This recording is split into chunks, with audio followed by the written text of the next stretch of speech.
Шынайы өмірде көп ақшаға дайынсыз ба? Көбіміз көп ақшамыз болғанын қалаймыз, солай ғой. Бірақ білесіздер ме, ми нақтылық пен елесті ажырата алмайды. Сондықтан біз миымызды үлкен суммаларды қабылдауға алдын ала дайындауымыз қажет. Дәл қазір бірге практика жасап көрейік. Ол үшін көзіңізді жұмып, шотыңызға сіз армандағаннан 10 есе көп ақша түскенін елестетіңіз. Сол сандардың түсіп жатқанын, түскенін шынайы көз алдыңызға алып келіңіз. Енді бақылап көріңіз, денеңізде қандай сезімдер болып жатыр? Қорқыныш па, қуаныш па, күмән ба? Егер осындай сезімдер болса, онда терең дем алып, бұл менің ақшам. Бұл ақша мен үшін қауіпсіз. Мен бұл ақшаны тиімді түрде басқара аламын деп өзіңізді тыныштандырыңыз. Осы жерде бір маңызды ереже бар.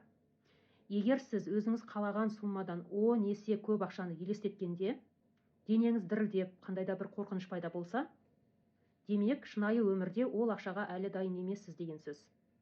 Бұл практиканың мақсаты үлкен ақшаны көргенде мидағы стресс деңгейін босатып, оны қалыпты жағдай ретінде қабылдауға дағдылану. Бүгіннен бастап көп ақшаға дайын бол атты 5 күндік тегін практиканы бастаймын. Бұл алғашқысы болды. Келесі 4 маңызды қадамды жіберіп алмас үшін парақшама тіркеліп, ақша ағынын кеңейткісі келетін 3 досыңызды осы видеоның астына белгілеп қойыңыз.